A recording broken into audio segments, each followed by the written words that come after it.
సామెతలు 17వ అధ్యాయం ధ్యానించుకోవాలి మొదటి నుంచి. అవునా? 16వ అధ్యాయం చివరి వచనంలో ఒక మాట చూసాం. ఏంటంటే అది షీట్లు అంట ఒడిలో వేయబడిను, వాటి వలన తీర్పు. మనం అనుకుంటాం అష్టచెమ్మ ఆడేటప్పుడు ఏమనుకుంటాం, అష్ట పడితే బాగుండు, చెమ్మ పడితే బాగుండు అనుకుంటా వేస్తాం. పడిద్దా? అంటే మన చేతిలో ఎంతవరకు ఉంది? ఊరకనే ఇలాగ చేసి ఇలా వేయటం వరకే మన చేతిలో ఉంది. ఏది ఎటువైపు పడాలో అది ఎవరి చేతిలో ఉందంట? దేవుని చేతిలో మాత్రమే ఉన్నది. బాబాయ్ని అడిగితే, బాబాయ్ నువ్వు అష్టపడాలని చెప్పి పిక్కలకి, పెద్దమ్మ ఏంటంట చెమ్మ పడాలని చెప్పి ఈ పిక్కలకి ఒకసారి చెప్పు. నువ్వు చాలా అభివృద్ధి చెందావు కదా, లేకపోతే చాలా వయసు ఉంది కదా, నీకు నీ దగ్గర చాలా డబ్బు ఉంది కదా, అవునా? కాబట్టి నువ్వు చెప్తే ఈ పిక్కలు అంటాయి. ఎంతయ్యా? ఎవరు చెప్తే మాత్రమే ఏంటాయి అంట? యెహోవా చెప్తే మాత్రమే. విజయం ఆయన దగ్గర మాత్రమే ఉన్నది. మరి మనకి ఎనీ టైం విజయం కావాలి ఆత్మీయ జీవితంలో అంటే ఏం చేయాలి? ఆ వాక్యం అయ్యున్న దేవుణ్ణి మనం ధరించుకొని ఉండాలి. అవునండి? ఆ వాక్యం మన హృదయంలో ఎప్పుడైతే ఉండిద్దో అప్పుడు మనకి జయం కలిగిద్ది. విజయం ఎవరి చేతిలో ఉందో ఆయన మన హృదయంలో ఉంచుకున్నాం అనుకోండి, అప్పుడు మనకి ఎనీ టైం ఏం కలిగిద్ది? విజయమే కలిగిద్ది. ఆయన్ని దూరంగా పెట్టి మనం ఎన్నిసార్లు పాచికలు వేసినా సరే మనం అనుకునేది పడిద్దా? పడదు. కానీ ఆయన్ని మనలో పెట్టుకొని, వాక్యాన్ని మనలో పెట్టుకొని మన నిత్యం మన జీవితం అనే ప్రతి క్షణం ప్రతి పరిస్థితుల్లో కూడా పాచికలు అనే దాంట్లో నుంచి మనం వెళ్తా ఉన్నప్పుడు ప్రతిసారి కూడా మనకి విజయమే వచ్చిద్ది. ఎందుకని వచ్చింది విజయమే? విజయం మాత్రం ఎందుకు వచ్చింది? వాక్యమై ఉన్న దేవుడు ఆయన మన హృదయంలో ఉన్నాడు కాబట్టి. అవునా? కాబట్టి వాటి నిర్ణయం, వాటి తీర్పు ఎవరిలో ఉందంట? దేవుళ్ళలో ఉంది కాబట్టి. యెహోవా వశం ఆయన చేతిలో ఉంది కాబట్టి ఆయన్ని మన హృదయంలో పెట్టుకున్నాం అనుకోండి, మనం ఎప్పుడు కూడా విజయాన్ని పొందుకునే వారంగా ఉంటాము. కాబట్టి మనం వాక్యం చదవకుండా, వాక్యం అనే దేవుడిని మన హృదయంలో పెట్టుకోకుండా, మనం ఇలాంటి పరిస్థితుల్లో కూడా ఎప్పుడు వెళ్ళినా సరే వాక్యం మన హృదయంలో లేకపోతే మనం ఓడిపోయే వారంగానే ఉంటాము. అర్థమవుతుందా? పెద్దనాన్నైనా, పెద్దమ్మైనా, బాబాయ్ అయినా, నాన్నైనా, అమ్మైనా, ఎంత చదువుకున్న వాడైనా సరే వాటికి ఆదేశిస్తే పడతాయా? పడవు.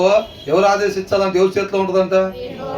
యెహోవా వశం. మనం కాబట్టి ఆ యెహోవాని మనం నిత్యం ధరించుకుని ఉండే వారంగా ఉన్నట్టయితేనే మనం జయించే వారంగా ఉంటాం. కేవలం మనిషి నిమిత్త మాత్రుడు. ప్రతి ఒక్కరు నేనే చక్రం తిప్పుతున్నాను, నేనే చేయగలుగుతున్నాను అనుకుంటారులే కానీ ఎవరు మంచి ఏమీ చేయలేరు. చెడు మాత్రం బ్రహ్మాండంగా చేస్తారు. ఒకళ్ళని మించి ఒకళ్ళు చేస్తారు.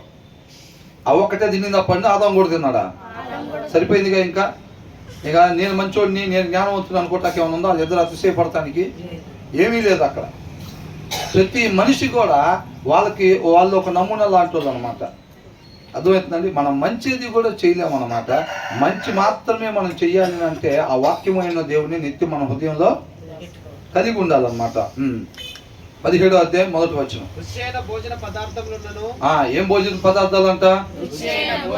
అదే మనం తిన్నాం కదా క్రిస్మస్కి, అవునా? అలాంటి దాని వెనకాల ఎంతమంది కష్టం ఉందండి అసలు.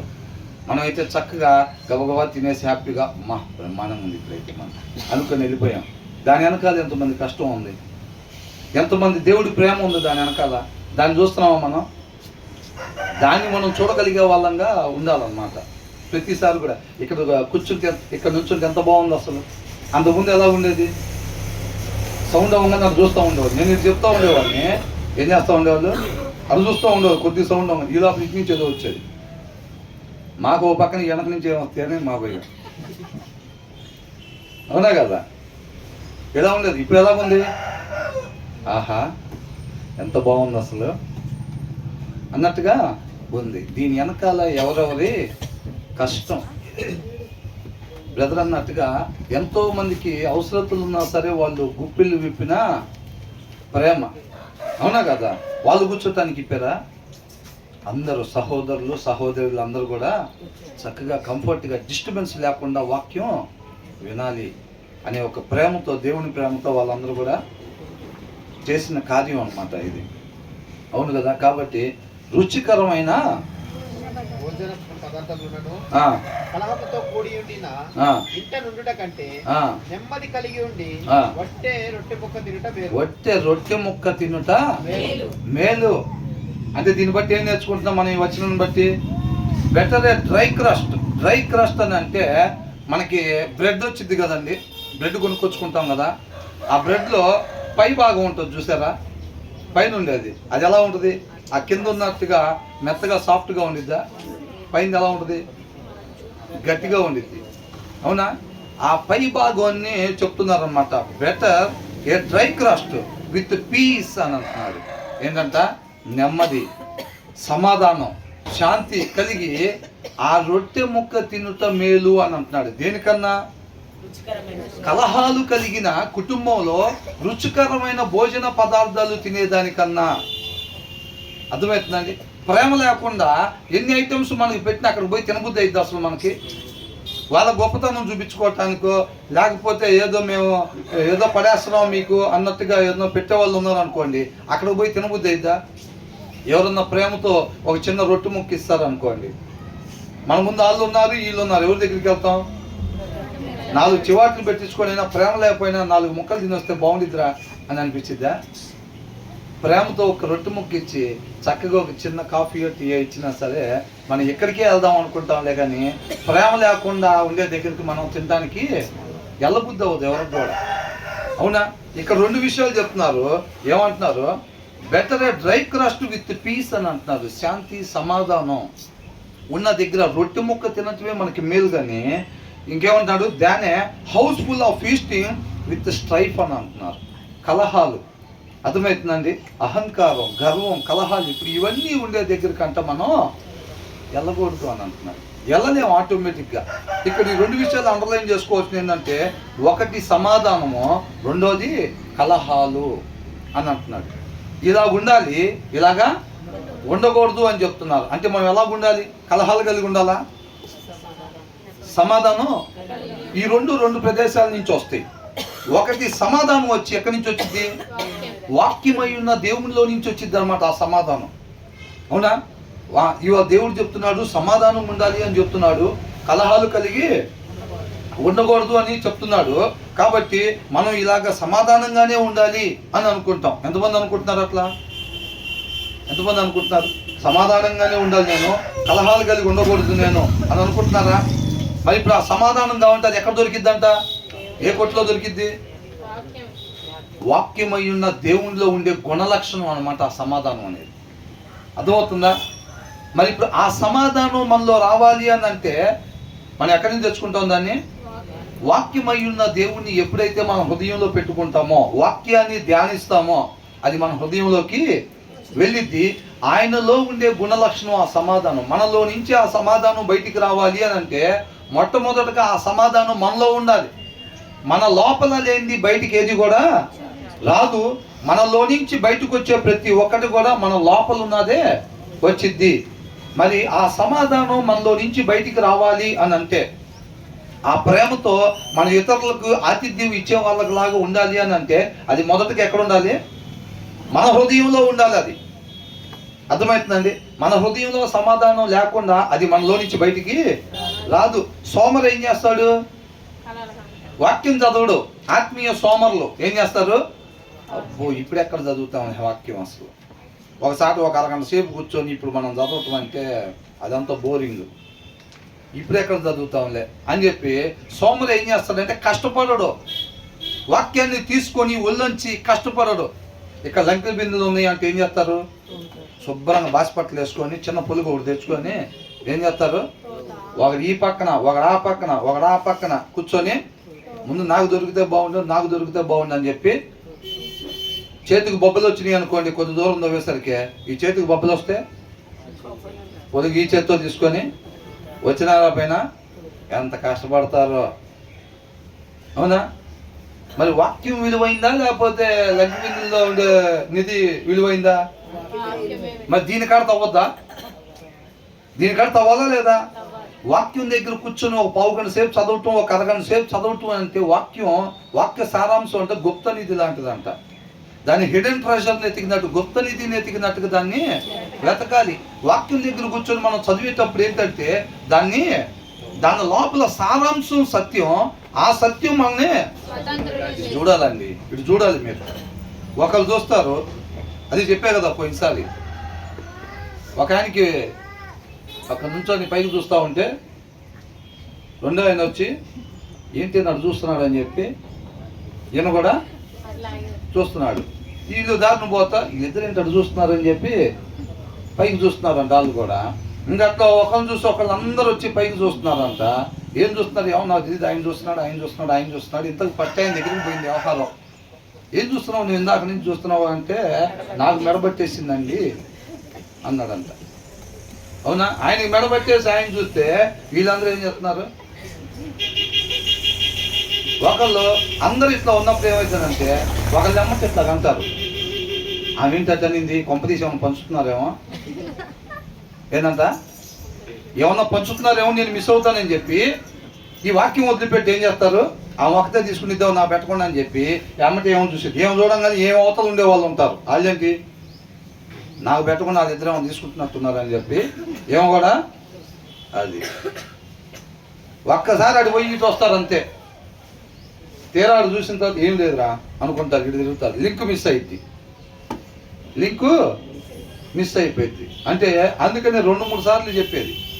ఒక వచ్చినానే 2-3 సార్లు చెప్పేది. కాబట్టి అది మిస్ కాబాక. మీరు అలా తిరిగిన ప్రతిసారి ఒకళ్ళు తిరిగినా సరే, ఒకళ్ళు తిరిగిన ఏమైంది? ఏమన్నా కొంతమంది వింటున్నారుగా అనుకుంటారా? వాక్యం చదివి వచ్చినప్పుడు ఏమిటి? వాక్యమైన దేవుడు లోపల ఉంటాడు. ఆ దేవుడికి ఉండే లక్షణం ఏంటంట? ఏ ఆత్మ కూడా నశించిపోవడం దేవుడికి ఇష్టం లేదు. కాబట్టి ఒక్కళ్ళు వినకపోయినా సరే ఖచ్చితంగా వచ్చిన మళ్ళీ స్టార్ట్ చేస్తాం అంతే. ఈ మిగతా వాళ్ళు వింటున్నా కానీ ఒకళ్ళు పక్కకి తిరిగినా ఏమైంది? మరలా వినాల్సి వచ్చింది. వివేకవంతుడంతా ఆ జ్ఞానం సంబంధించిన మాటలు మళ్ళీ చెప్పినప్పుడు ఏంటంటే దానికి ఇంకా యాడ్ చేసుకుంటాడు. అర్థమవుతుందండి? కాబట్టి దాన్ని ఏం చేయాలంట? వాక్యం చదివేటప్పుడు మనం అక్కడ కూర్చొని గుప్త నిధిని తవ్వుకుంటున్నట్టు అనమాట. దాని సారాంశాన్ని తవ్వుతున్నాం. ఆ సారాంశం సత్యం. ఆ సత్యం మనం మరణం నుంచి స్వతంత్రులుగా చేసిద్ది. ఆజ్ఞ అతిక్రమణ చేసి పాపం చేసాం కదా మనం అందరం. పాపం చేసి మరణాన్ని తెచ్చుకున్నాం. ఆ మరణాన్ని నుంచి విడుదల ఏం దయచేసిద్ది అంటే వాక్య సారాంశమే విడుదల దయచేసిద్ది. కాబట్టి మన వాక్యం చదివేటప్పుడు ఏంటంటే ఆ సారాంశాన్ని తవ్వుకుంటూ ఉంటాం కూర్చొని.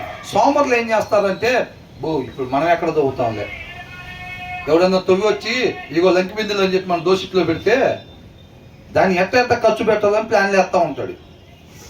ఈయన పోయి కష్టపడ్డు, తవ్వడు, వాక్యం తీసి చదవడు. బ్రదర్ ఉన్నారుగా, బ్రదర్ పోయి డ్యూటీకి వెళ్ళి వచ్చి చూసుకుంటారు లేదంతా అని అనుకుంటారు. వాళ్ళు ఎవరంతా? సోమరులు. అర్థమవుతుందండి? కాబట్టి మనకి శాంతంగా ఉండాలి కాదు, మన శాంతం కలిగి ఉండి రొట్టె ముక్క తినుట మేలు. కలహాలు కలిగి ఇబ్బందులు. కొంతమంది దగ్గర చూడండి, ఇంట్లో పిల్లలు చూస్తే తాగేసి వస్తారు భయంకరంగా. లేకపోతే వాళ్ళ భర్త తాగి వస్తాడు. తాగడానికి వెళ్ళే ముందు చక్కగా చికెను మటను ఇవన్నీ కూడా ఇచ్చేసి వెళ్తాడు. మొత్తం రెడీ చేసేసే అంటాడు. రెడీ చేసేసి వెళ్ళిపోయి శుభ్రంగా 2-3 సీసాలు తాగేసి వచ్చేస్తారు. ఒక్కోసారి తండ్రి కొడుకులు ఇద్దరు కలిసి కూర్చొని కమ్మగా తాగొస్తారు, లేదా చెరువుతో ఇద్దరు తాగొస్తారు. ఏమాత్రం కష్టపడి వండి పెట్టిద్ది. పాపం తీసుకొచ్చి అంటే తినాలనిపించింది అనుకుంటలే అని చెప్పి. కూర వండుతూ అంటే సామాన్య విషయం అండి. అది కరగటం ఏంటి బ్రదర్ మీకెక్కడ తెలుసు అంటున్నారా? మామూలుగా అవునా కదా? అంత కష్టపడి ఆమె అట్లా ప్రిపేర్ చేసి పెడితే వీళ్ళు శుభ్రంగా తాగేసి అటొక్క కాలు ఇటొక్క కాలు వేసేసి శుభ్రంగా దాని కాలుతో తన్నేసేస్తూ ఉంటారు. అవునా కదా? సమాధానం ఉండదు, నెమ్మది ఉండదు. ఎంత రుచికరంగా వండుకున్నా సరే తినే వాతావరణం ఉండదు అక్కడ. ఆ టయానికి ఎవరినో భోజనాన్ని పిలుచుంటారు, ఇంటి పక్కన అవునా ఇంటి ముందు అవును. అసలు ఆమె వచ్చిద్ది, ఆమె వచ్చేసరికి గందరగోళం. మీ ఇద్దరు పక్కన కూర్చోండి, మీరు వాళ్ళు వచ్చారు బాగుంది కూర్చోండి అని అనేస్తూ ఉంటారు. అవునా? ఆ వచ్చిన వాళ్ళకి ఏం తినబుద్ధి అయితే బ్రహ్మాండంగా మధ్యలో నాకు అన్నం వేసి పెడితే నేను తింటాను అంటారా? ఆయన వచ్చే టైం అయింది అక్క, నేను సాయంత్రం వస్తాలే అని చెప్పి వాళ్ళు తినబుద్దు. వాళ్ళు వెళ్ళేటప్పుడు ఏ బండో కింద కొనుక్కొని వెళ్ళిపోయి ఇంటికి వెళ్ళి తినేస్తూ ఉంటారు. సమాధానంగా చక్కగా ఆ రొట్టె కొనుక్కొని వెళ్ళి ఇంటికి వెళ్ళి సమాధానంగా తృప్తిగా తినగలుగుతారులే, కానీ వాళ్ళు ఎన్ని వెరైటీస్ వండినా సరే ఆ ప్లేస్లో వాళ్ళు ఉండలేరు, తినలేరు. అంటే దీన్ని బట్టి మనం ఎలా ఉండాలి? సమాధానం కలిగి ఉండాలిలే, కానీ మనం ఆ కలహాలు ఇబ్బందికరం అవి మనం కలిగి ఉండకూడదు. వాక్యం చదవని వాళ్ళు ఏమనుకుంటారంటే, వాక్యం చదవకుండా సోమరి ఆశపడతాడు. ఏమని? నేను సమాధానంగా ఉండాలి, నేను మాట్లాడితే సమాధానమే ఉండాలి, నేను ఎక్కడికి పోతే అక్కడ సమాధానం నెలకొల్పబడాలి అని ఆశపడుతూ ఉంటాడు సోమరి, వాక్యం చదవకుండా. ఆ సమాధానం ఎక్కడి నుంచి వచ్చింది?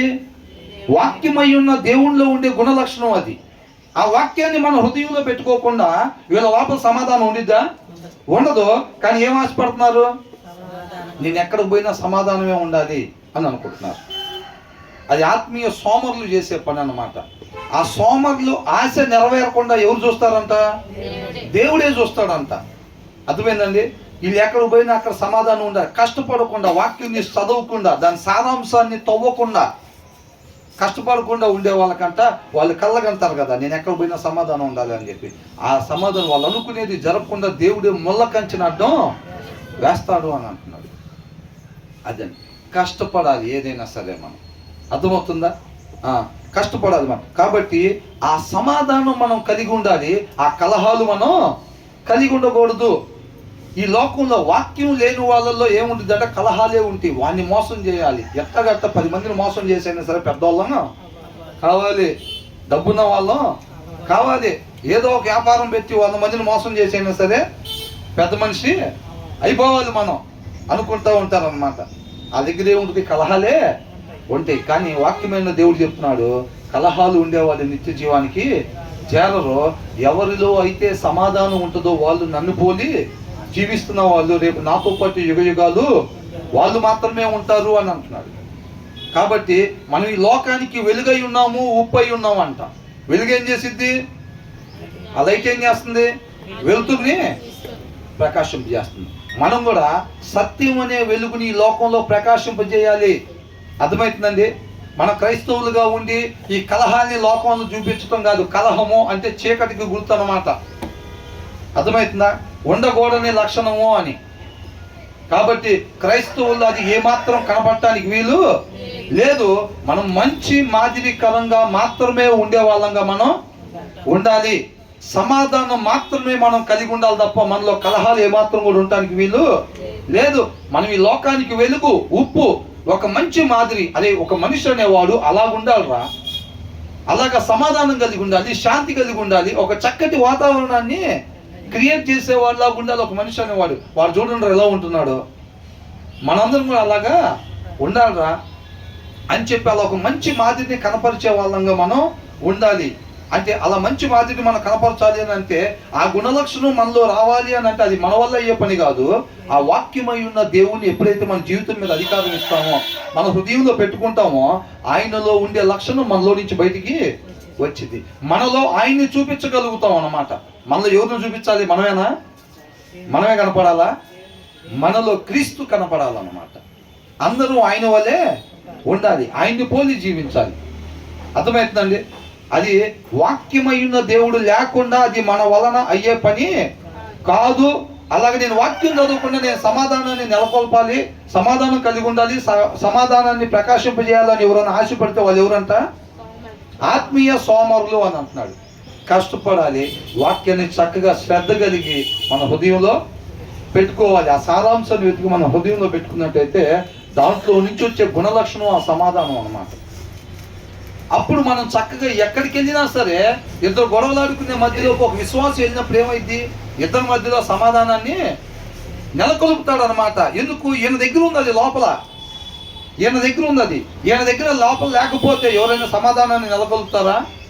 అది పాస్టర్ గారైనా సరే ఏం చెప్పుకున్నాం, వ్యక్తిగతంగా దేవునితో సహవాసం చేయకపోతే గనక ఆ సమాధానం అనేది ఆయన హృదయంలో లేకపోతే ఇద్దరు గొడవలాడుకునే కుటుంబంలోకి ఈయన పోయినా సరే ఏం చేస్తాడు? కొద్దో గొప్ప కలిసి ఉన్న కుటుంబం కూడా ఏం చేస్తాడు? విడిపోయే పరిస్థితి అయింది. పాస్టర్ గారే కావచ్చు కాక లోపల వాక్యమైన దేవుడు లేకపోతే మాత్రం వాళ్ళిద్దరు విడిపోవటానికే కారకులు అవుతారు తప్ప కలిసి ఉండటానికి లేదు. వాళ్ళ లోపల వాక్యమై ఉన్న దేవునిలో ఉండే లక్షణం అనమాట. వాళ్ళిద్దరిని కలపటం, వాళ్ళ మధ్యలో ప్రేమని ఏర్పాటు చేయటం. అవునా? దేవుడు ఏ స్వరూపం అంట? ప్రేమ స్వరూపి. ఆయన ప్రేమ అయి ఉన్నాడు అని అంటున్నాడు. అర్థమైందండి? లోక ప్రేమ కాదండి. లోక ప్రేమ ఏంటంటే మీరు అరిసెలు చక్రాలు ఇస్తే మీ పండక్కి, మా పండక్కి మేము కూడా అరిసెలు చక్రాలు ఇస్తాం. మీరు పెట్టకపోతే మేము కూడా పెట్టాం. మీరు ప్రేమ చూపిస్తేనే మేము కూడా, ఏదైనా మిమ్మల్ని బట్టే. మీ మీద ప్రేమ చూపించాలన్నా, లేకపోతే మీరు మేము మాట్లాడుకోకుండా ఉండాలన్నా సరే, ఏదైనా మిమ్మల్ని బట్టే ఉండేది. ఈ రోజుల్లో క్రైస్తవులు అని చెప్పుకునే వాళ్ళు కూడా అనేక మంది అంతే ఉంటారు. ఆమె ఏం చేసింది అనుకున్నావు? క్రీస్తు కూడా మనలో ఉన్న మంచిని బట్టే మనల్ని ప్రేమించేటట్టయితే అసలు ఒక్కళ్ళలో అన్న మంచి కనపడిద్దా? ఒక్కళ్ళలో కూడా మంచి అనేది లేదు. ఎంతమంది పాపం చేసి మరణంలో పడ్డారు? అందరూ కూడా పాపం చేసి మరణంలో పడ్డారు. మనల్ని బట్టి ప్రేమించాలంటే ఇక ఆయన వచ్చి ప్రేమ చూపించేదానికి ఒక్కళ్ళని ఉన్నారా? లేరు. క్రీస్తు మనల్ని ఏ రీతిగా ప్రేమించాడు, మనం కూడా ఇతరులను అదే రీతిగా ప్రేమించాలి. మనలో అర్హత లేకపోయినా సరే, మంచి లక్షణాలు లేకపోయినా ఆయన మన కోసం మంచోళ్ళని ప్రాణం పెట్టాడా?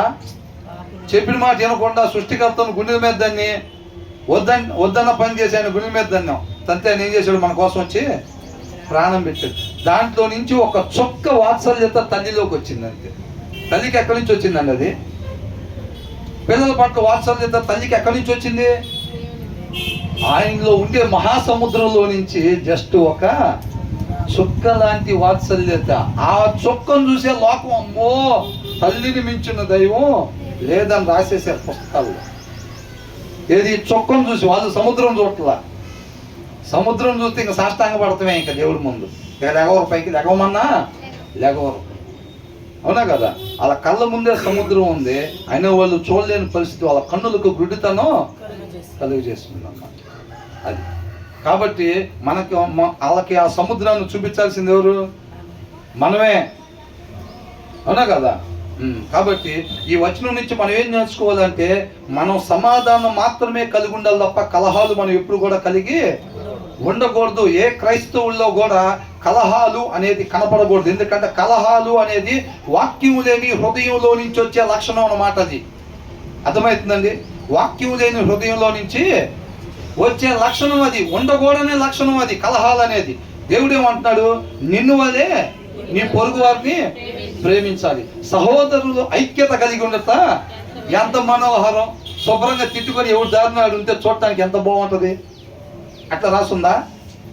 అవునా? భార్య భర్తలు ఇద్దరు తిట్టుకొని తన్నుకొని ఎవరి దారినాలు మాట్లాడుకోకుండా ఉంటుంటే చూడటానికి ఎంత బాగుంటుందో. అట్లా ఉండిద్దా? ఎలా ఉండాలి? వాళ్ళిద్దరు చక్కగా కలిసి దేవుని ప్రేమ కలిగి దేవుని చిత్తాన్ని నెరవేర్చడంలో ఇరువురు కలిసి ఏక మనస్సు కలిగి ఉండాలన్నమాట. భార్య భర్తల పట్ల దేవుడికి ఒక ప్రత్యేకమైన ఉద్దేశం ఉంది. అవునా? ఒక నెల జీతంతో నా ఇష్టాలు నాకు నచ్చినాయి, ఒక నెల జీతంతో నీకు నచ్చినాయి కాదు. ఒకసారి నా ఇష్టం, ఒకసారి నీ ఇష్టం కాదు. వాళ్ళిద్దరూ ఏకమయ్యి దేవుని చిత్తాన్ని నెరవేర్చేవారుగా, దేవుడి నామాన్ని మహింపరిచేదానికే వాళ్ళిద్దరూ ఏకమవుతున్నారు తప్ప వాళ్ళిద్దరికి ప్రత్యేకమైన ఉద్దేశాలు ఉండటానికి వీల్లేదన్నమాట. అర్థమవుతుందండి? కాబట్టి మ్యారేజ్కి వయసుకు వచ్చాడు అబ్బాయి, లేకపోతే వయసుకు వచ్చింది అమ్మాయి అని అంటే వాళ్ళకి కౌన్సిలింగ్ ఉండాలి. తల్లిదండ్రుల హృదయంలో సమృద్ధిగా దేవుని వాక్యం ఉండాలి. అలా ఉన్నట్లయితే కనుక ఎదిగిన పిల్లోడికి, ఎదిగిన పిల్లకి ఏం చెప్తారు? వివాహ బంధాన్ని గురించిన, భార్యాభర్తల గురించిన ఒక కౌన్సిలింగ్, వాళ్ళకి ఒక అవగాహన ఇవ్వాలన్నమాట. వయసు రాగానే పెళ్లి చేయటం కాదు. వయసు రాగానే వయసు వచ్చిందంటే ఏంటి? పిల్లోడు ఎదిగాడు, కంటికి కనపడుతున్నాడు, కొద్దిగా బలం ఉంది, ఇప్పుడు ఏమంటే పెళ్లి చేసేస్తే రోజు సాయంత్రం వచ్చి శుభ్రంగా తంతాడు భార్యని. దానికేనా? అదేనా వయసు రావటం అంటే? మరేంటి? ఒక్కొక్కరు ఒక్కొక్కసారి ప్రయత్నం చేస్తున్నారండి గట్టిగా. ఒక్కొక్కరు ఒక్కొక్కసారి డిస్టర్బెన్స్ చేయడానికి గట్టిగా ప్రయత్నం చేస్తున్నారు. కొద్దిగా సహకరించాలండి. కాబట్టి ఎప్పుడైనా పిల్లలు ఎదుగుతున్నారు అంటే, మనం పోయినసారి అనుకున్నాం కదా, ఒక మగ పిల్లని పెంచుతున్నాం అని అంటే ఎవరిని పెంచుతున్నట్టు ఫీల్ అవ్వాలి? ఒక మంచి వ్యక్తిని, ఒక మంచి కొడుకుని సొసైటీలోకి పంపించాలి. మంచి విలువలతో కూడిన ఒక వ్యక్తిని మన సొసైటీలోకి పంపిస్తున్నాము అనేది జ్ఞాపకం పెట్టుకోవాలి ప్రతి తల్లిదండ్రులు కూడా. ఒక ఆడపిల్లను పెంచేటప్పుడు కూడా ఒక చక్కటి గుణ లక్షణాలు కలిగిన ఆడపిల్లను మన సొసైటీలోకి పంపిస్తున్నాము. ఒక మంచి కోడలు తర్వాత ఏమైతే వివాహం చేయిందనే కోడలుగా మారిద్ది. కాబట్టి ఒక మంచి విలువలతో కుటుంబాన్ని చక్కగా జ్ఞానవంతురాల్లాగా కట్టుకోగలిగిన విలువలతో పెంచే ఒక కోడల్ని నేను తయారు చేస్తున్నాను అని చెప్పి అది మధ్యలో పెట్టుకోవాలి. తర్వాత ఆ కోడలు ఏమైద్ది? అత్తగారుగా అయింది, అవునా కదా? తర్వాత అట్లాగైద్ది. అలా ఒక మంచి అత్తగారిని నేను పెంచుతున్నాను అనేది చిన్నప్పటి నుంచే పిల్లల్ని పెంపకంలో మతిలో తల్లిదండ్రులకి పెట్టుకోవాలన్నమాట. సొసైటీలో ఒక మంచి స్త్రీగా, ఒక మంచి పురుషుడిగా, యువకుడిగా నేను పెంచుతున్నాను, తయారు చేస్తున్నాను, మంచి విలువల్ని తను ప్రకాశింపజేయాలి, సత్యాన్ని ప్రకాశింపజేయాలి అని చెప్పి పెంచేటప్పుడు ప్రతి క్షణం కూడా పిల్లల పట్ల జాగ్రత్త తల్లిదండ్రులకి ఉండాలి. అవునండి. అలా కాకుండా ఎట్టబడితే పెంచి రేపటి పెళ్లి చేయగల సక్రమంగా ఉండవేంద్రా, పద్ధతి కల్లా దాన్ని తీసుకొస్తే ఎందుకు అట్లా తంతున్నావు? ఎన్ని సంవత్సరాలు నీకు అవకాశం ఇచ్చారు పెంచడానికి? నువ్వు పెంచిన పెంపకమే కనపడుతుంది చక్కగా అక్కడ. ఏ రోజున వాక్యం చెప్పారా పిల్లలకి? అంటే నేను అందరి గురించి చెప్పలేదండి, అలా తన్నే వాళ్ళ గురించి చెప్తున్నా. అవునా? పిల్లోడికి ఏ రోజన్నా వాక్యం చెప్తే, ఒరే నాన్న ఒక మనిషి ఉండాల్సిన విధానం ఇదిరా, భార్య అంటే ఇదిరా, మీరిరువురు కలిసి దేవుని చిత్తాన్ని నెరవేర్చడానికి, ఆ నామాన్ని మహింపరచడానికి, తర్వాత తరానికి ఒక మంచి మాదిరిని మీరు కనపరచడానికి దేవుడు కృపను బట్టి మీకు ఇచ్చిన గర్భఫలం దేవుడిచ్చు బహుమానం రా వాళ్ళు అనేది ఆ అవగాహన తాళి కట్టక ముందే ఆ అవగాహన పిల్లలకి రావాలి. ముందు ఇది వాక్యం చదువుతున్నారు అనుకోండి, ఆ విలువలు ఫస్ట్ ఏళ్ళలో ఉంటాయి, అవునా కదా? మన నోట్లో నుంచి ఆ మాటలు పిల్లల దగ్గరికి వెళ్ళాలి అని అంటే మొదటగా అవి ఎక్కడ ఉండాలంట? ఆ మాటలు ఈ తల్లిదండ్రుల హృదయాల్లో ఉండాలి. ఇది వాక్యం చదవరు అనుకోండి, నాన్న ఎక్కడ తగ్గబాక, ఎవడో నన్ను నాకు చెప్పు, మా అన్నదమ్ములందరం తీసుకొచ్చి ఎవడరా పిల్లోని అనింది ఇక్కడ, ఏంటంట ఎవడరా పిల్లోని అనింది, మా పిల్లోడు జోలు వస్తారా అని చెప్పి అన్నదమ్ములందరినీ కూడబెట్టుకొని, కుటుంబాలందరినీ కూడబెట్టుకొని పోయి వాడిని అంటాం. పేర్లు ఏం పేరురా మీయి అంటే యేసోబు, రూబేను, మేరమ్మ, సిలువమ్మ, చక్కగా బైబిల్లో పేర్లన్నీ తీసుకొచ్చారు. రోడ్ల మీద గొడవలు, తన్నటం, కలహాలు. వాక్యమైన దేవుడు ఏది వద్దని చెప్తే శుభ్రంగా ఆ పేర్లు పెట్టుకుని వచ్చి తన్నడం వాళ్ళ మీద పడి అంటున్నారు. ఏం ప్రకాశింపజేస్తున్నాం? వెలుగుగా ఉండాల్సిన మనం, అవునా? ఈ కాలనీలో స్ట్రీట్ లైట్ ఎలాగైతే వెలుతురునిచ్చిందో ఆ ప్రదేశానికి, ప్రతి క్రైస్తవుడు కూడా ఒక మంచి మాదిరిని, మంచి గుణ లక్షణాలని ప్రకాశింపజేసే దాంట్లో ఆ ప్లేసుల్లో ఉండే క్రైస్తవులు అలా ఉండాలన్నమాట. అవునా? ఇది చూడండి, ఇక్కడ ఉన్నాను నేను. ఇప్పుడు ఆ లైట్లో, ఇప్పుడు అదే లైట్ అక్కడే ఉంది, కానీ ఎదిగలేదు అనుకోండి, అక్కడేంటి వెలుతురు ఉండిద్దా, చీకటి ఉండిద్దా? క్రైస్తవుల్లో కూడా దేవుని వాక్యం లేకపోతే ఆ మంచి గుణ లక్షణాలు వాళ్ళలో కనపడవు. పేరుకు క్రైస్తవులే, బైబిల్ పేర్లే పెట్టుకొని ఉంటారు. ఎప్పుడైతే వాళ్ళు వాక్యం చదవరో, మోసకరమైన హృదయంలో నుంచి ఏదైతే వచ్చిందో వాళ్ళలో ఉండే ఆ గుణ లక్షణాలే కనపడతా ఉంటాయి. ఆ రూబేన పోయి గొడవలు ఆడుతూ ఉంటాడు, ఆ యేసేపే పోయి వాడి మీద వీడి మీద పెడతా ఉంటాడు. అర్థమవుతుందండి? మొత్తం అట్లాగే ఉండిద్ది. వాళ్ళకి క్రీస్తు కనపడకుండా మనమే అడ్డం పడుతున్నాము, లోకానికి క్రీస్తు కనపడకుండా. అర్థమవుతుందండి? ఆ ప్రేమ, ఆయన ప్రేమ స్వరూపి కాబట్టి ఆ ప్రేమ ఉన్న క్రీస్తు కనపడకుండా ఎవరు అడ్డం పడుతున్నారంట? మనమే అడ్డం పడుతున్నాం. వెలుగుగా ఉండాల్సిన వాళ్ళం, సారాన్ని పంచాల్సిన వాళ్ళం ఈ లోకానికి. మనలో సారం లేకపోతే ఇంకేంటి ఆ కూర పరిస్థితి ఏంటి? ఆ ఉప్పులో సారం లేని ఉప్పు వేసామనుకోండి కూరలో, ఆ కూర పరిస్థితి ఏంటి? ఎవరు తినాలి దాన్ని? ఎవరు తినాలి? మరి లోకానికి సత్యం అనే సారాన్ని ప్రకాశింపజేయాల్సింది మనం అని. ఒక మంచి మాదిరిని, ఒక మంచి చూపుని, ఒక మంచి మాట తీరుని, ఒక మంచి ప్రవర్తనని, దేవుడి ప్రేమని లోకానికి చూపించాల్సింది మనం వాక్యం చదవకుండా ఉన్నప్పుడు ఏమవుతుందంటే, ఆ దేవుడు, వాక్యమైన దేవుడు మన హృదయంలో లేకపోతే ఆయనలో ఉండే గుణ లక్షణాలు మనలో నుంచి రావు. మన క్రైస్తవునే కావచ్చు, బాప్తిసం తీసుకొని ఉండొచ్చు, పేర్లు బైబిల్లో పెట్టుకోవచ్చు కాక, ఉండకూడదు అనే లక్షణాలు మనలో నుంచి బయటికి వస్తూ ఉంటాయి, అంతే. అర్థమవుతుందా? కాబట్టి నామకార్థంగా కాకుండా మనం ఈ వచనం నుంచి ఏం నేర్చుకుంటున్నాం? సమాధానం కలిగి ఉండాలి తప్ప మనం కలహాలు కలిగి ఉండటానికి వీల్లేదు. ఒకవేళ వాళ్ళే మన మీద గొడవ పడితే అప్పుడు బైబిల్ తీసి పక్కన పెట్టి పక్కన ఉన్న కత్తి ఒకటి, అన్న మీరు చూసారుగా, దేవా నువ్వు చూసావుగా, ఫస్ట్ నేనేమి గొడవ స్టార్ట్ చేయాల, వాళ్ళు గొడవ స్టార్ట్ చేశారు కాబట్టి నేను బైబిల్ పక్కన పెట్టా. కొంచెం సేపు నువ్వు కళ్ళు మూసుకున్నావు అంటే వాడి సంగతి చూసి వచ్చి మళ్ళీ యాస్టీస్గా బైబిల్ చదువుకుంటా. అదేనా? ఏసైని కూడా కొట్టగానే అదే అన్నాడా? కొట్టక ముందు దాకా అన్ని మంచి మాటలు చెప్పి దొంగతనాలు చేయబాకండి, వ్యభిచారం చేయబాకండి, అది చేయబాకండి, ఇది చేయబాకండి, మంచిగా ఉండండి, ఒకరినొకళ్ళు ప్రేమ కలిగి ఉండండి అని చెప్పి ఎప్పుడైతే ఏసైనా కొట్టగానే అవన్నీ వదిలిపెట్టేశాడా? కొట్టినా సరే ఏమన్నాడు? తండ్రి వీళ్ళు ఏం చేస్తున్నారు, వీళ్ళకి తెలియదు, వీళ్ళని క్షమించన్నాడు. ఎలా కొట్టారు? చిన్నగా ఇట్లా కొట్టారా? ఎలా కొట్టారంట? కొరడాతో కొడితేనంత ఇట్లా చీలిపోయిందంట. ఒక దెబ్బ కొట్టారా? మరి అన్నేసి పదులు కొద్దీ అన్ని దెబ్బలు ఆయన మీద అట్లా కొడుతుంటే పలికిన మాటలు అవి. ఎవడు కొట్టకుండా ఉన్నప్పుడు ఎవడన్నా కొట్టినా మనం కొట్టకూడదురా అని చెప్పటం కాదు. ఎవడన్నా కొట్టినా సరే కొట్టకుండా ఉండే తట్టుగా ఆ ఆత్మీయ బలం మనకి ఉండాలి. అర్థమవుతుందండి? ఏదో పై 4 వచనాలు చదివేసిపోతే ఆ బలం రాదు. కాబట్టి సమృద్ధిగా దేవుని వాక్యం మనలో ఉండాలి. మనం సమాధానం మాత్రమే కలిగి ఉండాలి. మనం ఎక్కడుంటే అక్కడ సమాధానం మాత్రమే నెలకొల్పబడాలి. అర్థమవుతుందండి? అంతేగాని భార్యాభర్తలు ఇద్దరు ఎదురింటోళ్ళు తన్నుకుంటుంటే ఇంకొద్దిసేపు తన్నుకుంటే బాగుండు, ఆమె ఇంకా ఇట్టదంతే బాగుండు, ఆమె ఇంకా ఆయన అట్టదంతే బాగుండు అని ఆశపడుతున్నాం అంటే మన లోపల ఏమన్నట్టు? చీకటి సమృద్ధిగా ఉందని. ఏముందంట? వాక్యం మన హృదయంలో ఉంటే అట్లా కోరుకుంటామా? ఎమ్మటే మోకరిస్తాం. మనం ఎప్పుడైతే మన కంటితో ఆ దృశ్యం కనపడిందో ఏం చేస్తారు? బలహీనులుగా ఉన్న స్త్రీలైనా సరే ఎమ్మటే మోకరించి క్షణం ప్రార్థన చేయాలి. వాళ్ళ మధ్యలో సమాధానం నెలకొల్పబడాలని ప్రార్థన చెయ్యాలి. ఒకవేళ మనం పోయి ఆపలేకపోతే కనుక ప్రార్థన చెయ్యాలి. అంతే తప్ప బల్లే ఉంది క్రికెట్ మ్యాచ్ అన్నట్టుగా ఉండకూడదు. అలా ఉంటే కనుక మనం చాలా సరి చేసుకోవాల్సింది ఉందని అర్థము. కాబట్టి మన కలహాలు కలిగి ఉండకూడదు. ఏమాత్రం కూడా వాక్యం లేని హృదయంలో నుంచి కలహాలు వస్తాయి. మనం అలా ఉండకూడదని చెప్పి దేవుడు కోరుకుంటా ఉన్నాడు. మన సమాధానం మాత్రమే కలిగి ఉన్నట్టయితే కనుక రేపు మనం యుగ యుగాలు కలిసి ఉండొచ్చు అని దేవుడు మనకు ఆహ్వానం పలుకుతా ఉన్నాడు అనమాట. తర్వాత ఏమంటున్నారు? బుద్ధిగల దాసుడు సిగ్గు తెచ్చి కుమారుని మీద ఏలుబడి చేయును. ఏం చేస్తాడంట? బుద్ధిగల దాసుడు ఏంటంట? సిగ్గు తెచ్చి కుమారుని మీద ఏలుబడి చేయును. ఏలుబడి కొద్దిగా శ్రద్ధ పెట్టి వింటేనే అర్థమైందండి. కొంచెం శ్రద్ధ పెట్టి, ఎందుకంటే ఇది ప్రసంగం లాగా ఉండదు మనకి.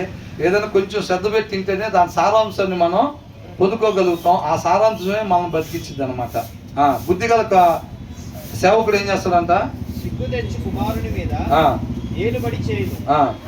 అన్నదమ్ములతో పాటు వాడి పిత్రార్జితము పంచుకొను. వాడి పిత్రార్జితం పంచుకొను. మనకి బయట చదువుతుంటే ఒకలాగా అర్థమవుతా ఉండేది అనమాట. దాని కింద ఉండే సారాంశాన్ని మనం తీసుకోవాలి. అర్థమవుతుందండి?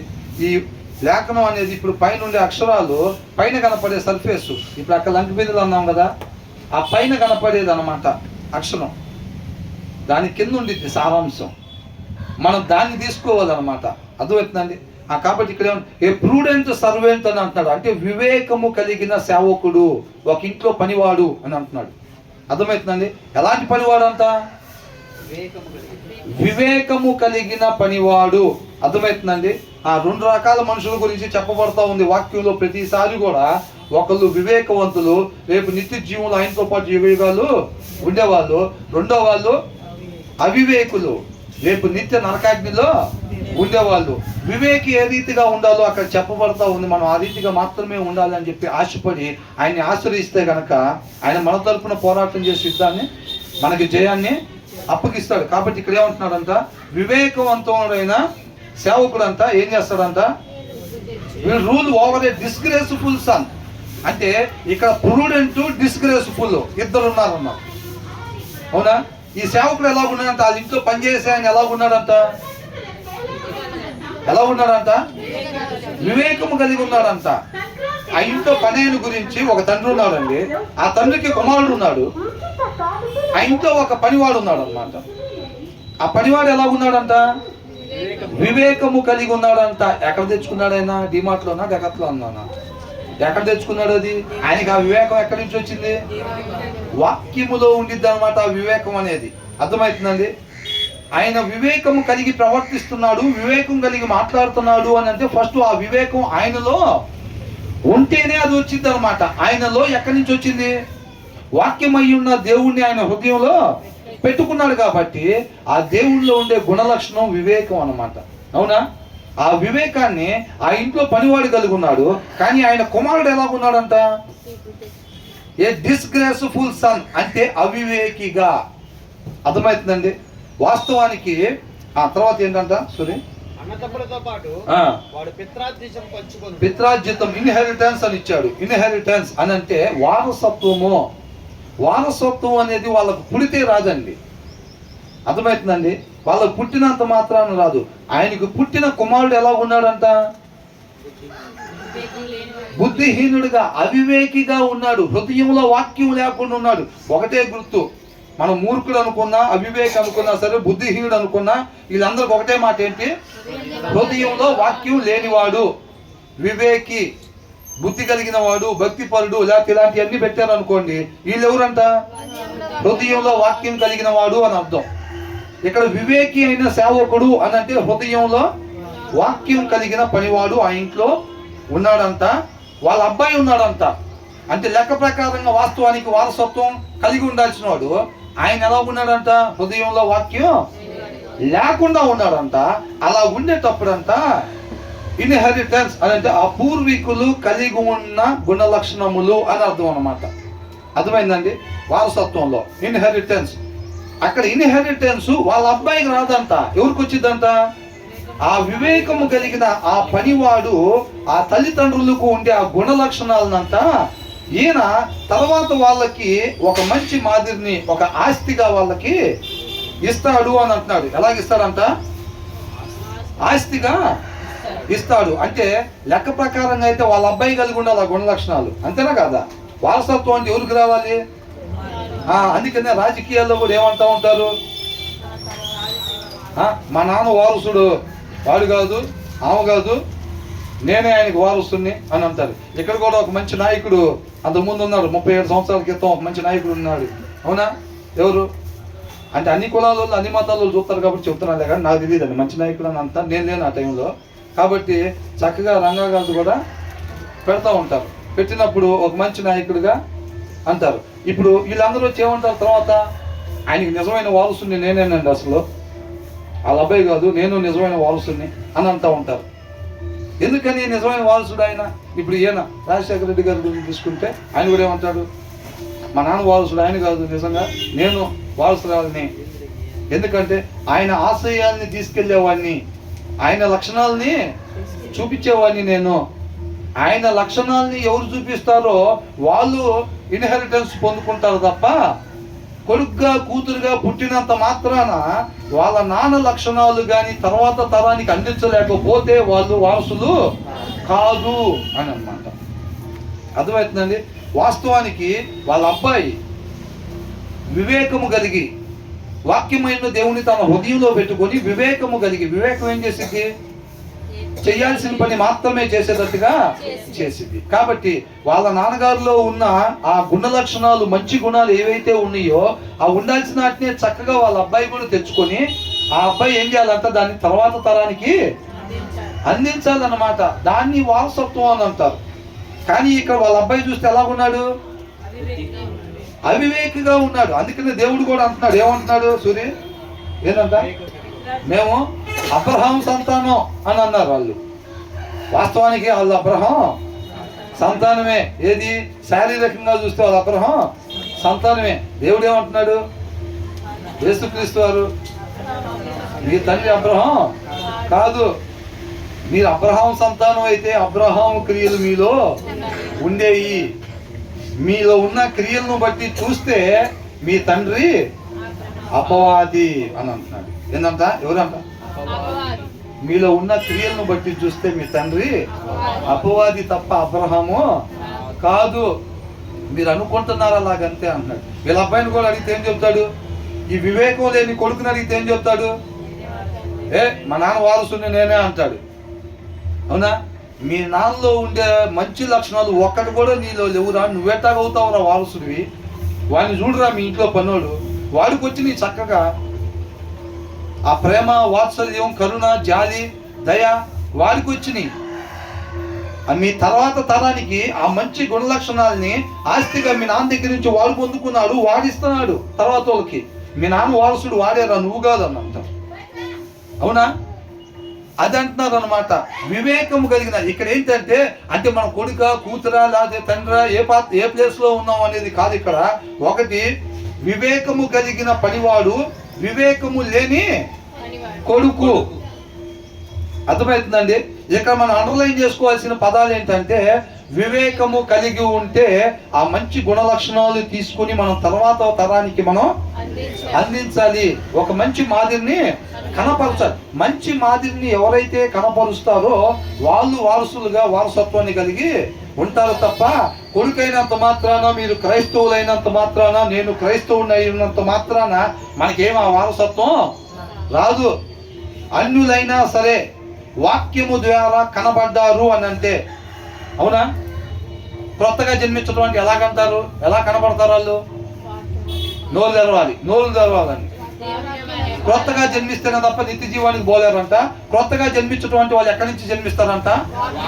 వాక్యము ద్వారా కనబడతారు.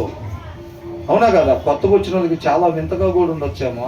వాక్యమై ఉన్న దేవుడే మనల్ని ఏం చేస్తాడంట? కంటాడు. నేను చెప్పే కదండి, సొంత మాట ఏం కాదు, దాంట్లో చక్కగా క్లియర్గా రాస్తుందన్నమాట.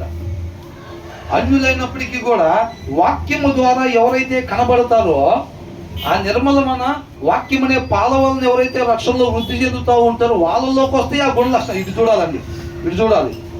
అర్థమవుతుందా? యెహోవా దొరికే టైంలోనే వెతకాలంట. ముగించబడింది అన్న తర్వాత శ్రద్ధగా కూర్చుంటే ఉపయోగం ఏమీ లేదు. కాబట్టి ఆ వాక్యమై ఉన్న దేవుడిని ఎవరైతే వాళ్ళలో పెట్టుకుంటారో వాళ్ళలోనే ఆ గుణ లక్షణాలు వస్తాయి అన్నమాట. వాళ్ళే ఆయన పిల్లలు అనబడతారు. దేవుని పిల్లలు ఎవరైనా అనబడతారంట? ప్రతి క్రైస్తవుడు దేవుడి పిల్లలు అనబడతారనుందా? ఏమనుంది? వాక్యాన్ని అనుసరించే వాళ్ళు, ఆత్మను అనుసరించే వాళ్ళే దేవుడి పిల్లలు అనబడతారంట. వాళ్ళు ఎవరైనా కానీ, అవునా? ఆయన్ని సొంత రక్షకుడిగా అంగీకరించి ఆయన్ని సబ్మిట్ చేసుకొని ఎందు నిమిత్తం సృష్టింపబడ్డామో దాని కొరకు మాత్రమే జీవించాలనే ఆశ కలిగి మన జీవితం మీద అధికారం ఆయనకు అప్పగించినట్లయితే గనక వాళ్ళందరూ కూడా దేవుని పిల్లలు అనబడతారు. రేపు ఆయనతో పాటు యుగయుగాలు ఉండేది వాళ్ళు మాత్రమే. అంతే తప్ప నేను క్రైస్తవుడిగా పుట్టినంత మాత్రాన ఒక్కసారి నీళ్ళలో మునిగి లేవగానే నీకు సీట్ కన్ఫామ్, అట్ట కన్ఫామ్ లేవి ఉండవు. అది తప్పుడు బోధ. అంతం వరకు రక్షణ కలిగి ఉండాలి. అంతవరకు రక్షణ కలిగి ఉండాలంటే రక్షణ పడిపోకుండా ఉండాలి అంటే ఏం చేయాలంట?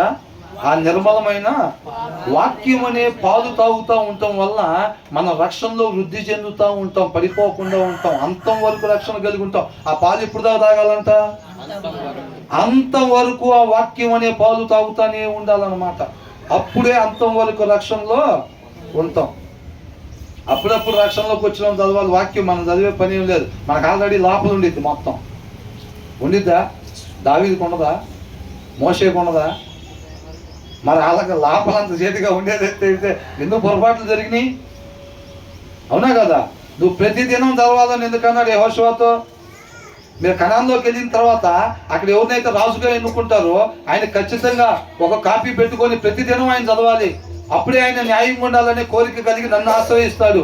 ఆయన న్యాయంగా ఉంటాడు, మిగతా వాళ్ళకి న్యాయం చెప్పగలుగుతాడు. నువ్వు ఫస్ట్ ఒక 2 నెలలు ఈ కొండ మీద కూర్చొని మొత్తం బాగా చదువు, దాన్ని లోపల పెట్టుకో అన్నాడా? ప్రతిరోజు. అర్థమవుతుందండి? నేను 2 సార్లు వాక్యం మొత్తం చదివేసాను, ఇంకా చదవటం ఆపేశానంటే చదివినప్పుడు నిలబడతావు బలంగానే, ఆపేసిన తర్వాత ఏమైంది? పడిపోయింది. కింద పోయేటట్టుగా దీపంలో నూనె పోసి తర్వాత అది అయిపోయినప్పుడు భయపోతే 5 క్యాన్లు పోసానండి అంతకు ముందనంటే అయిపోయినప్పుడు భయపోతే ఏమైంది? ఆరిపోయింది. అవునా? కాబట్టి ఇక్కడ మనం అండర్లైన్ చేసుకోవాల్సిన పదాలు ఏంటంటే వివేకము కలిగి ఉన్నట్లయితే ఆ వాక్యమైన దేవుడిని మనం హృదయంలో పెట్టుకుంటాం కాబట్టి ఆయనలో ఉండే వివేకం మనలోకి వచ్చింది అనమాట. మనం అలా ఉండాలి అని అంటాడు. అప్పుడు ఆయన గుణలక్షణాలు మనం కలిగి ఉండటం వల్ల మనకి నిత్య జీవం వచ్చింది. అట్ ద సేమ్ టైం మనం అవి చేసేటప్పుడు అంట ఆ చూసిన వాళ్ళకు కూడా అది జీవవృక్షం లాగా పనిచేస్తుంది అంట. ఎలా పనిచేస్తుంది? జీవవృక్షం. వాళ్ళలో కూడా జీవాన్ని ఇచ్చేటట్టుగా గుణలక్షణాలు తర్వాత వాళ్ళకు ఒక ఆస్తిగా దాన్ని అందిస్తారు అనమాట వాళ్ళు. అర్థమవుతుందండి? ఆ గుణ లక్షణాలు, ఆ వాక్యమై ఉన్న దేవునిలో కలిగి ఉన్న గుణ లక్షణాలు మనం ఎప్పుడైతే కలిగి ఉంటామో అప్పుడే మనం ఆయన వారసులంగా ఉంటాం, ఇన్హెరిటెన్స్ కలిగి ఉంటాం. అంతే తప్ప మనం బైబిల్లో పేర్లు పెట్టేసుకొని క్రిస్టియన్స్లో పుట్టినంత మాత్రాన మమ్మల్ని చూసి చూడనట్టుకుంటాడు దేవుడు. మాకు రిజర్వేషన్ కోటాలో పుట్టాం మేము. ఏంటంట? ఎక్కడ పుట్టారంట? రిజర్వేషన్ కోటాలో పుట్టాం మేము కాబట్టి మా స్పెషల్ రిజర్వేషన్ 60% ఉండిద్ది, 70% ఉండిద్ది. ఎంత పర్సంటేజ్ ఉండిద్ది? 1% కూడా ఏమీ ఉండదు. ఒక అన్యులుగా ఉండి సొంత రక్షకుడుగా క్రీస్తుని అంగీకరించి ఆ జీవితం మీద అధికారం ఆయనకి ఇచ్చి నిత్యము ఆ వాక్యము ధ్యానిస్తున్నట్లయితే కనుక వాళ్ళు రేపు యుగయుగాలు దేవునితో పాటు ఉంటారులే. కానీ క్రైస్తవుల్లో పుట్టి ఇటండి ఇక్కడ ఆరిపోయి ఎదిగే లైట్లు ఎందుకు పెడతారు తెలుసా? ఒకళ్ళ ధ్యాసను ఆకర్షించడానికి. అవి 14 ఎదిగే ఉన్నాయి అనుకోండి, అట్లాగా స్థిరంగా ఒకసారి చూస్తారు, వదిలి పెడతారు. అది ట్యాప్కి ఒకసారి ఇట్లా అంటుంది అనుకోండి, ఏం చేస్తారు? బ్రదర్ అట్లా అండి ఇక్కడ పెట్టాలి, అదేంటి ఆరిపోయి వెలుగుతుందని చెప్పి చూస్తూ ఉంటారు. అవునా? లేకపోతే కనుక కొద్దిగా సౌండ్ అయితే ఏంటది, ఎవరు తీసుకెళ్తున్న ఆస్తి అన్నట్టుగా. ఇటు పక్కన ఒక ₹1 కోటి, ఇటు పక్కన ₹1 కోటి పెట్టుకొని కూర్చున్న వాళ్ళు ఉంటారు చూసారా? కొద్దిగా సప్లవంగా ఏం చెప్తారు? ఎవరు ఆ ₹1 కోటి చేస్తుంది అన్నట్టుగా. ఏముండదు చుట్టుపక్కల. మళ్ళీ కొద్దిగా సౌండ్ అయినా కానీ ఏం చెప్తారు? అమ్మో ఏమో తీసుకెళ్తున్నారేమన్నా అన్నట్టుగా అది చూస్తారు. వాళ్ళు చూడగానే మిగతా అమ్మలు చూస్తాం. అట్లయితే కాబట్టి మనం దీన్ని బట్టి ఏం నేర్చుకుంటున్నాం? ఎలా ఉండాలంటే మనం వివేకము కలిగి ఉండాలి. వివేకం అవివేకిగా మనం ఉండకూడదు. వివేకము కలిగి ఉన్నట్లయితేనే ఆ వారసత్వాన్ని మనం కలిగి ఉంటాము. తర్వాత తరానికి ఆ మంచి గుణ లక్షణాలని అందించగలుగుతాం. మరి వివేకంగానే ఉండాలని ఎంతమంది అనుకుంటున్నారు? ఇందాక మొదటి వచ్చిన ఎలాగనుకుందాం? సమాధానంగా మాత్రమే నేను ఉండాలి, కలహాలు కలిగి నేను ఎప్పుడు కూడా ఉండకూడదు అనుకుంటున్నాం. ఈ రెండో వచనంలో ఎలా అనుకుంటున్నాం? వివేకము కలిగి మాత్రమే నేను ఎప్పుడు ఉండాలి అని అనుకుంటున్నారు. అవునా? ఆ వివేకం కలిగి ఉండాలంటే మనం ఏం చేయాలంట? అది దేవుల్లో ఉండే గుణ లక్షణం ఆ వివేకం. కాబట్టి ఆ వాక్యమైన దేవుణ్ణి ఏం చేయాలి? మన హృదయంలో పెట్టుకోవాలి. మనం వివేకవంతంగా చూడాలి, వివేకవంతంగా మాట్లాడాలి, వివేకవంతంగా ప్రవర్తించాలంటే ఫస్ట్ ఆ వివేకం మనలో ఉండాలి. మనలో ఉండాలంటే ఆ వాక్యమై ఉన్న దేవుడిని మన హృదయంలో పెట్టుకోవాలి. వాక్యాన్ని ధ్యానించాలి చక్కగా. అప్పుడు దాంట్లో నుంచి మనం వివేకం కలిగి ఉంటాము. అంతేలే కానీ వాక్యాన్ని ధ్యానించకుండా వివేకం కలిగి ఉండాలంటే అది ఎవరి ఆశ అంట? సోమరి ఆశ. ఎవరి ఆశ? వాక్యమై ఉన్న దేవుడిని మన హృదయంలో పెట్టుకోకుండా నేను వివేకంగా ఉండాలి, బైబిల్ తీసి చదవకుండా నేను వివేకం కలిగి ఉండాలనుకుంటే అది సోమరులు ఆశపడినట్టంట. వాళ్ళ ఆశ నెరవేరకుండా దేవుడే చూసుకుంటానంటున్నాడు. కాబట్టి మనం కష్టపడి ఆ వివేకాన్ని మన లోపల పెట్టుకోవాలి. ఆ కష్టపడి ఆ సమాధానాన్ని మన లోపల పెట్టుకోవాలి. విలువైన వాటిని పెట్టుకోవాలి. టీవీ సీరియళ్ళు, అబద్ధాలు, వాళ్ళు భలే మోసం చేశారు వ్యాపారం పెట్టి. మనం కూడా అట్లా కొట్టి ఈ మూల మీద పెట్టి మనం కూడా అట్లా కలిపి వ్యాపారం చేసి ఇంకా అవి కాదు లోపల పెట్టాల్సింది. ఈ విలువైన వస్తువులు ఏవేవి విలువైనయో దేవుడు చెప్తున్నాడు. ఆయన కృపను బట్టి, ఆయన మనల్ని ప్రేమించి. సమాధానం విలువైంది అంటున్నాడు. కలహాలు విలువైనవి కాదు, వ్యర్థమైనవి, వాటిని మీ లోపలికి రానిబాకండి అంటున్నాడు. ఆ సమాధానం విలువైంది, దాన్ని పెట్టుకోండి లోపల అంటున్నాడు. వివేకం విలువైంది, దాన్ని లోపల పెట్టుకోండి. అవివేకం అనేది వ్యర్థమైంది, దాన్ని మీ జోలికి రానిబాకండి మీ లోపలికని అంటున్నాడు. అర్థమవుతుందండి? చక్కగా అది వాక్యంలో దొరుకుతాయి అన్నమాట. అవి మనకి అవన్నీ అంటే బ్రదర్ ఇవన్నీ కాదు, అక్కడ ఒకటి ఇక్కడ ఒకటి అక్కడ ఒకటి కాదు. అసలు మంచి లక్షణాలు వాక్యంలో చెప్పబడే మంచి లక్షణాలు అన్నీ కలిపి ఒక దగ్గర కాంబోగా ఎక్కడ దొరుకుతాయి అని అంటే ఏం చెప్తారు? వాక్యంలోనే దొరుకుతాయి అన్నమాట. సమాధానం ఒక దగ్గర ఆ చివర కొట్లో దొరికిద్దండి, ఈ చివర సూపర్ మార్కెట్ ఒకటి ఉండిద్ది, అక్కడ వివేకం దొరికిద్దండి అని అంటే కాదుగా. ఎక్కడ దొరుకుతాయి అంత చక్కగా మనం శ్రమ పడే పని లేకుండా మంచి గుణ లక్షణాలన్నీ, ఒక మనిషి కలిగి ఉండాల్సిన గుణ లక్షణాలన్నీ కలిపి కోంబోలో దేవుడు ఏర్పాటు చేసి ఇచ్చాడు మనకి ఆయన ప్రేమను బట్టి. అవునా? ఏంటి ఆ కోంబో? దేవుని వాక్యము. దాన్ని లోపల వేసుకున్నట్టయితే గనక మనకన్నీ మంచి లక్షణాలే ఉంటాయి అన్నమాట. అది లోపల లేకపోతే దానికి ఆపోజిట్ అన్నీ ఉండకూడని లక్షణాలే ఉంటాయి. మనం ఎవరైనా కానీ క్రైస్తవులు అయినా బైబిల్లో పేర్లు పెట్టుకున్నా ఎవరైనా హృదయంలో వాక్యం లేకపోతే వాళ్ళు మంచి చేయలేరు. మంచి మాదిరిగా ఉండలేరు, మంచి మాదిరిని కనపరచలేరు. ఎంతమందికి అర్థమైంది? అవునా? మొదటి వచనంలో సమాధానాన్ని గ్రాప్ చేసుకోవాలి, రెండవ వచనంలో వివేకాన్ని కలిగి ఉండాలి. మన సొంత కొడుకుని మేము క్రైస్తవులం, పాస్టర్ గారు వాళ్ళ అబ్బాయిని, అసలు నేనే పాస్టర్ గారిని అయినంత మాత్రాన వివేకము లేకపోతే మాత్రం ఆ వారసత్వం రాదు అని అంటున్నాడు. కాబట్టి నేను పలానా వాళ్ళ అబ్బాయినండి అవన్నీ పెట్టుకోబాకండి, ఆయనగా తెలుసుకోవాలి. మా నాన్న బాగా వాక్యం చదువుతాడు కాబట్టి దేవుడు నన్ను రేపు చూసి చూడకుండా మేఘాల మీద తీసుకెళ్ళిపోతాడు. మా అమ్మ బాగా ప్రార్థన చేసింది కాబట్టి నన్ను చూసి చూడనట్టుగా దేవుడు, దానికి బైబిల్లోంచి ఒక వచనాన్ని తెచ్చుకుంటారు. ఏమని? నోవాహు రా, బయటికి రా నోవాహు అని చెప్పి నోవాహు దగ్గర నుంచి వీక్కొని వచ్చి, ఈ 600 ఏళ్లలో నీవే నా కను దృష్టికి నీతిమంతుడిగా ఉన్నావు కాబట్టి నువ్వు నీ కుటుంబం వాళ్ళలో నీకు ప్రవేశించండి అని అన్నాడు. కాబట్టి మా నాన్న ఒక్క నీతిమంతుడిగా ఉంటే శుభ్రంగా నోవాహు కుటుంబంలో మమ్మల్ని అందరినీ ఎక్కించుకెళ్తాడు. మేఘాల మీద ఎక్కించుకెళ్తాడా? యాడ్ నుంచి తీసుకునేది దేనికి ముడేసాం? రేపు టిక్ టాక్ రెడీ అయ్యి వస్తాం, దేవుడు రాగానే మేఘాల మీద ఎక్కటమేగా అన్నట్టుగా బెదరంటారు కదా. ఏంటంట? అయ్యా పరలోకమేగా. అవునా? రెడీ అయ్యి వస్తారు. ఎక్కించుకుంటారా? ఎక్కించుకోరు. వాళ్ళ నాన్న వాడికి ఎక్కించుకుంటారు, వాళ్ళ అమ్మని వాడికి ఎక్కించుకుంటారు. 2 కాళ్ళ మీద ఒక మనిషి నిలబడినట్టుగా ఒక విశ్వాస జీవితం నిలబడాలి స్టాండర్డ్గా అని అంటే, ఒకటి ప్రార్థన, రెండోది వాక్య ధ్యానం. ఆ 2 స్టాండర్డ్గా ఉంటేనే. ఒక కాలు వీక్గా ఉందనుకోండి, ఏంటి పరిస్థితి? చక్కగా నిలబడతాడా? విశ్వాస జీవితంలో కూడా అంతే. ప్రార్థనా జీవితం బలహీనంగా ఉంటే అపవాదికి తెలుసు కాబట్టి ఏం చేస్తాడు? ఆ ప్లేస్లో అటాక్ చేస్తాడు ఎప్పుడైనా. అంటే ఇప్పుడు యుద్ధం చేసేటప్పుడు ఒక దగ్గర గోడ పడిపోయి ఉందనుకోండి, గోడ బాగా ఉన్నాకెళ్ళి నుంచి యుద్ధం చేసుకొస్తారు మన మీదకి. ఎటు నుంచి వస్తారు? గోడ ఎటు పడిపోయిందో చూసి అటువైపు నుంచి జరపడతారు కోట లోపలికి. అవునా? అపవాది కూడా ఏం చేస్తాడు? ఓహో, ఆ ఇంట్లో భర్త వాక్యం చదవడా, వాళ్ళలో నుంచి ప్రవేశించాలి ఆ కుటుంబంలోకి. పిల్లలు అసలు చదవరా వాక్యం, పిల్లల్లో కూడా ప్రవేశించాలి. తర్వాత బలంగా ఉన్న దగ్గర కొట్టేసేయాలి. ఫస్ట్ బలహీనంగా ఉన్న దగ్గర నుంచి జరబడి తర్వాత బలంగా దాన్ని పడగొట్టాలని చూస్తాడు అపవాది. అవునా కదా? అది కాబట్టి ఎప్పుడు కూడా తావు ఇవ్వకూడదు అన్నమాట. ఒక కోటలాగా, ఒక బలమైన కోటలాగా కుటుంబాన్ని నిర్మాణం చేసుకోవాలి. ఆ బలం ఎక్కడి నుంచి వచ్చింది? వాక్యము. భర్త చదవాలి, భార్య చదవాలి, పిల్లలు చదవాలి.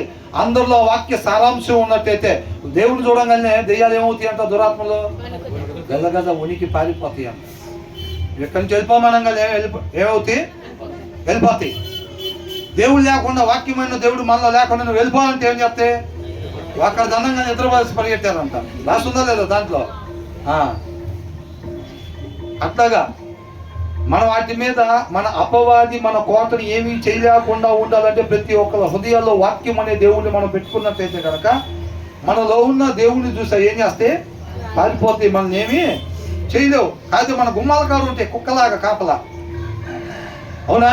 మన గుమ్మాల కాడు ఉంటే ఎందుకు? ఎప్పుడు ఇది హృదయాల్లో వాక్యం లేకుండా ఉంటారో అప్పుడు అటాక్ చేద్దాం ఈ కోట మీద అని చెప్పి రెడీగా ఉంటాయి. అవునా కదా? కాబట్టి మనం అవి లోపలికి మాత్రం రాలేవు, బయట చుట్టుపక్కల మాత్రం ఉంటాయి. ఎప్పుడు మన హృదయాల్లో వాక్యం ఉంటే, ఆ కుటుంబంలో ఏ వ్యక్తి హృదయంలో అయినా వాక్యం లేకపోతే కనుక ఇమీడియట్గా ఆ హృదయంలోకి జరబడిపోయి ఆటోమేటిక్గా వాళ్ళు ఏం చేస్తారు? బ్రదర్ అన్నట్టుగా నేను ఆల్రెడీ ఒక మినిస్ట్రీ స్టార్ట్ చేశాను, 2 ఆత్మలో సంపాదించుకున్నాను అన్నట్టుగా ఆటోమేటిక్గా కొడుకులో దూరిపోయి మిగతా 3 ఆత్మలు సంపాదించుకోవడానికి గట్టి పోరాటం ఉంటుంది. ఇంకా వదిలిపెడతారా? ఆ భర్తను సంపాదించాలా, భార్యను సంపాదించాలి, వాళ్ళ చెల్లిలో అక్క ఉంటే ఆమెను కూడా సంపాదించి శుభ్రంగా కుటుంబాన్ని వాళ్ళ మినిస్ట్రీలోకి కలుపుకోవాలని చెప్పి ప్రయత్నం చివరి దాకా జరుగుతానే ఉండిద్ది. ఏంటంటమ్మా? ఏం ప్రయత్నం? ఏ మినిస్ట్రీ? అపవాది మినిస్ట్రీ. అంటే ఒక చెవు ఇటు ఒక చెవు అటు, తెలివిగా కొంచెం. కాబట్టి మనం అలాగుండాలి. అర్థమవుతుందా? మనం బలం కలిగి ఉండాలి. ప్రతి ఒక్కరి హృదయాల్లో వాక్యం ఉండాలి. యజమానుడు హృదయంలో సమృద్ధిగా వాక్యం ఉండాలి. దేవుడితో బలంగా అంటుకట్టబడి ఉండాలి. నేను ఇలా నిలబడి ఉన్నానంటే కారణం వాక్యమై ఉన్న దేవుడే, నాలో ఏమీ లేదు, నువ్వు కూడా బలంగా నిలబడాలి, లేకపోతే కుటుంబానికి ఆపద వచ్చిద్ది. నాన్న పిల్లలు మీరు కూడా బలంగా ఉండాలి. డాడీ మమ్మల్ని గట్టిగా పట్టుకో డాడీ అంటే మాలో ఏమీ లేదు. మేము బలంగా ఉండటానికి కారణం వాక్యమై ఉన్న దేవుడు. కాబట్టి ఆయన మీ హృదయంలో పెట్టుకోండి, అపవాదికి తావు ఉండదు అని చెప్పి పిల్లల్ని పెంచాలి. అలాగే పెంచుతున్నావా? లేకపోతే భార్య శుభ్రంగా చర్చికి పోయి వాక్యం చదువుకోండి, భర్త మాత్రం అసలు వాక్యం చదవకుండా ఉండి భార్య వచ్చి ఏమండి కొద్ది వాక్యం చదవండి మీరు కూడా అంటే ఏం మాట్లాడుతున్నావు, నోరు లెగుస్తుంది ఈ మధ్య ఏంటంట మంచి మాటలు. భార్య అయ్యో నా భర్త కూడా నశించిపోకూడదు, రేపు నాతో పాటు వాటర్ ఏదా బాటిల్ ఓకే అవునా? భర్త ఏమంటున్నాడు, నేను నోరు లెగుస్తుంది ఈ మధ్య, కరోనా మొన్న వండావా అందుకే నేను చర్చికి వద్దనేది. అందుకనే పెద్ద భక్తురాలాగా ఏదైనా ఉంటే అక్కడ చేసుకో షోయింగ్, అంతేలే కానీ ఏడకొచ్చి షో చేయబాక అని అంటారు. అంటారా లేదా? ఏమేం చేసేది కుమ్మిరి ఏడుస్తూ ఉంది. అందరు మొగుళ్ళు చీరలు తీసుకొస్తే నా మొగుడు ఏం చేసేదంట, అంత చక్కగా చర్చికి పోతే అందరూ భార్యాభర్తలు కలిసి వస్తుంటే, భార్యాభర్తలు ఇద్దరు కలిసి వాక్యాన్ని వింటున్నారు, ఎంత చక్కగా పిల్లలతో అవుతుంటే మా ఆయన మాత్రం అని చెప్పి ఏడుస్తూ ఉంటారు కొంతమంది. అవునా కదా? వాక్యం లేని వాళ్ళు అన్యులు తిట్టారని బాధపడతారు. అన్యులు చిట్టగా పొగుడతారండి. అన్యులు హృదయంలో వాక్యం లేని వాళ్ళు చిట్టగా ఏం చేస్తారు వాళ్ళు? దానికి ఆశ్చర్యం ఏముంది? హృదయంలో వాక్యం లేని వాళ్ళు ఏదన్నా మంచిగా అమ్మ మీరు బాగుండాలని చెప్పి ఏదైనా తీసుకొచ్చి దానికి ఆశ్చర్యపోవాలి. ఇంటి పక్కన తిట్టిందండి, తిట్టింది, మరి ఆమె దగ్గర వాక్యం లేదు కాబట్టి దానికి ఆశ్చర్యం ఏముంది? మనకు ముందే ప్రిపేర్ అయి ఉండాలి కదా. కాబట్టి ఏంటంటే వివేకము కలిగి ఉండాలి, కానీ మనం అవివేకులుగా ఉండకూడదు. ఆ వివేకము కలిగి ఉండాలని అంటే ఆ వాక్యమైన దేవుని దగ్గరే దొరికిద్ది అన్నమాట. మనం అవునా? చెయ్యాల్సిన పని ఒక మనిషి ఉండాల్సిన రీతిగా మాత్రమే మనం ఉండాలి. అది వివేకం వల్ల ఉపయోగం అన్నమాట. వివేకం ఏం చేసిద్ది? ఒక మనిషి మాట్లాడాల్సిన రీతికి మాత్రమే మాట్లాడేటట్టుగా చేసిద్ది, ఉండాల్సిన రీతిగా అంటే ఒక మంచి మాదిరిగా మాత్రమే ఉండేటట్టుగా చేసిద్ది వివేకం. వివేకం వల్ల అది ఉపయోగం. ఒక విశ్వాసి ఖచ్చితంగా వివేకం కలిగి ఉండాలి. అవునా? ఎక్కడా లేనిది ఇంతటితోటి ముగిద్దాం చక్కగా. 2 వచనాలు. అవునా? ఎన్ని వచనాలు?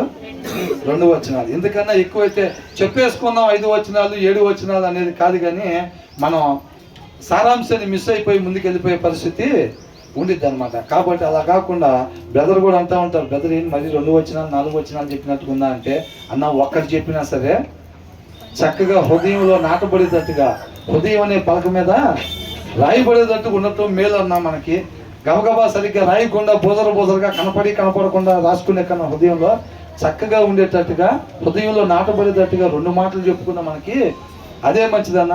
మనం నిదానంగా అయినా సరే మనం అలాగే వెళ్దాము అని అంటూ ఉంటారు అన్నమాట. అవునా? దేవునికే మహిమ కలుగుతుంది కాక.